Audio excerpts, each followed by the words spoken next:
Cette capsule vous est présentée par la boutique Maixu pour vos peluches et articles décoratifs geek, ainsi que par Evo Retro, marque cool d'accessoires de jeux vidéo et de protecteurs pour mettre en valeur vos collections de figurines Funko Pop ou cartes Pokémon.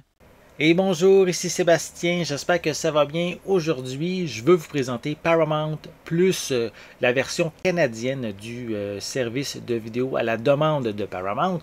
J'ai reçu justement de leur part un abonnement à leur service et j'avais envie un peu de vous montrer les différents titres, faire un tour d'horizon justement de leur plateforme. Premièrement, avant de débuter, je peux vous dire que c'est un abonnement qui coûte 5,99 canadiens mensuellement. On peut annuler à tout moment.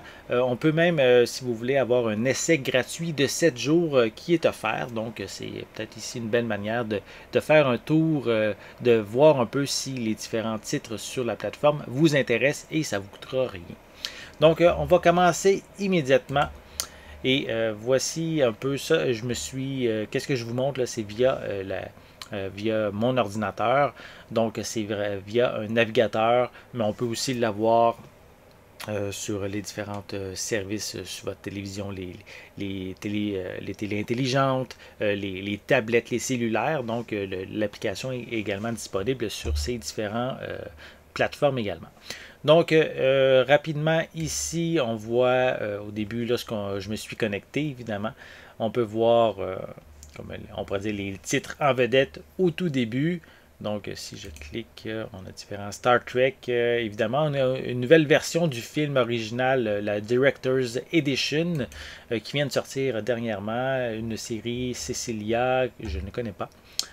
Donc, on a ici évidemment les titres les plus récents qui viennent d'être disponibles sur la plateforme. Wonder Park, un film d'animation, je pense qu'il avait été quand même bien apprécié. La série Halo, qui vient de débuter aussi dernièrement. Survivor. On a également comme autre titre, si vous êtes fan de NCIS, on peut trouver plusieurs séries de la franchise. En fait, oui, il y a différentes séries au sein de cette franchise-là. Donc la série FBI, je ne connais pas personnellement. On a également d'autres titres. 1883, si vous êtes fan justement de la série Yellowstone, mais ici c'est un préquel à la franchise justement.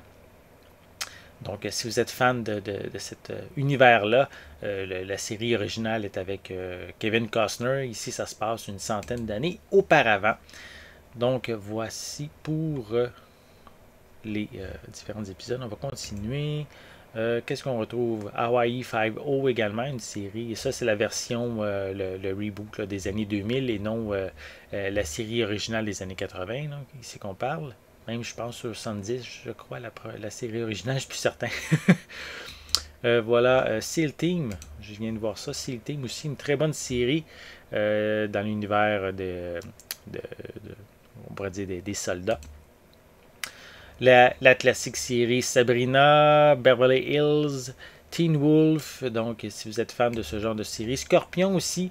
C'est une bonne série, un peu geek en même temps. C'est vraiment intéressant. C'est juste la finale qui m'a déçu. Parce que la série était annulée après 4 saisons. Donc, c'est un petit peu dommage de la manière que ça se termine. Mais l'ensemble de la série est vraiment amusante. On continue avec ici Infinite. Un film correct, niveau mélange d'action, science-fiction également. J'ai quand même bien apprécié. C'est pas le film de l'année, mais c'est quand même intéressant. Les fans de G.I. Joe, Snake Eyes, le plus récent film de la franchise. Top Gun, un classique évidemment. Rumble, j'ai pas vu Rumble. Un film d'animation que je pense qu'il y a eu quand même des bons commentaires. Pat Patrouille pour peut-être les plus jeunes qu'on peut voir ici. Voilà, Mission Impossible, Transformers, des classiques hein, de l'univers du catalogue de Paramount. Days of Thunder, Star Trek également, Jackass également aussi, Wayne's World, qu'on peut voir. Évidemment, Beverly Hills Cops, un classique également, avec Eddie Murphy. Qu'est-ce qu'on retrouve d'autre? Oui, Scream, les frissons, Ghost, Deep Impact. J'avais bien aimé ce film-là à l'époque. Ça faisait un peu compétition au film Armageddon, mais ici c'était plus centré sur les, euh, les personnages en tant que tels et non sur l'événement de la catastrophe elle-même. Adam's Family. Donc, on retrouve quand même des titres dans différents styles. Catch Me pardon, If You Can, vraiment un excellent film basé sur une histoire vraie. On continue ici. On est dans les exclusivités de Paramount Plus. Donc, Joe Pickett, je connais pas. South Park, évidemment. Post-COVID. Madonna, Madame X. Donc, ça semble être un documentaire ici. Je crois. Attendez, on va voir. Ça va afficher les détails. Voilà. Ouais, je crois que c'est un documentaire. Donc, on va retourner. Où est-ce que j'étais rendu? Attendez. Voilà. Bon, c'est ça. Exclusivité ici. Voilà, donc, qu'est-ce qu'on retrouve? iCarly, j'ai jamais vu cette série-là. iCarly, voilà. Mais je crois que c'est quand même ici quelque chose de bien apprécié par les fans. On a ensuite des Twilight Zone également qui on peut découvrir.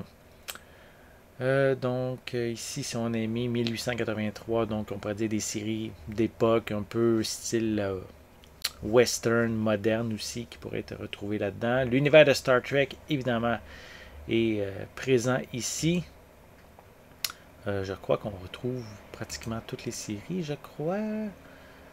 Et les longs métrages, ou presque.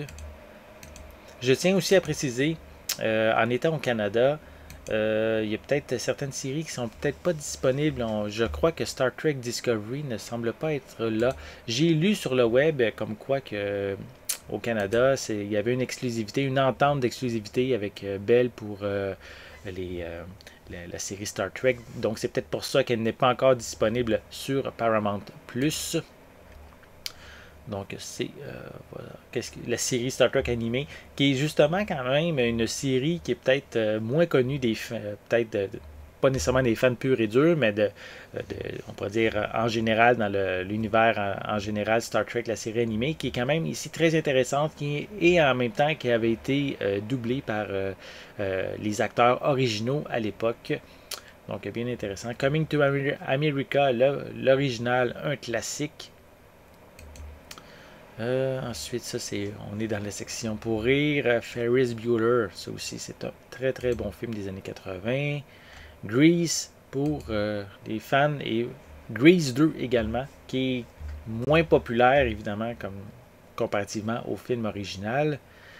Ensuite, des films familiales. Film familial, on peut peut-être juste rapidement là, faire le tour. Moi, j'ai déjà parlé de certains des titres qu'on retrouvait dans cette catégorie. Crocodile Dundee, un film que j'adore, très très bon film avec Paul Hogan. Le premier, c'est on pourrait dire un classique. Le deuxième aussi, j'ai bien aimé, peut-être un petit peu en dessous. J'aime beaucoup la partie où ils sont en Australie, évidemment. Le troisième volet, si vous ne le saviez pas, il y avait un troisième volet au début des années 2000 qui a été réalisé, qui malheureusement n'a pas connu de succès. Ensuite, qu'est-ce qu'on retrouve? Une section crime et mystère. Donc, des enquêtes policières qu'on peut retrouver ici. Face Off, très très bon film également. Ça serait fun peut-être d'en avoir un deux. Pourquoi pas avec les acteurs originaux. Ensuite, Tom Cruise. On a une section Tom Cruise. Donc, la firme, Top Gun. Donc, Mission Impossible, évidemment, fait partie de ces grands classiques. Collateral également est présent. Minority Report, voilà. Très très bon film de science-fiction, intéressant à découvrir. Des films musicaux, Footloose, Dreamgirls, pardon.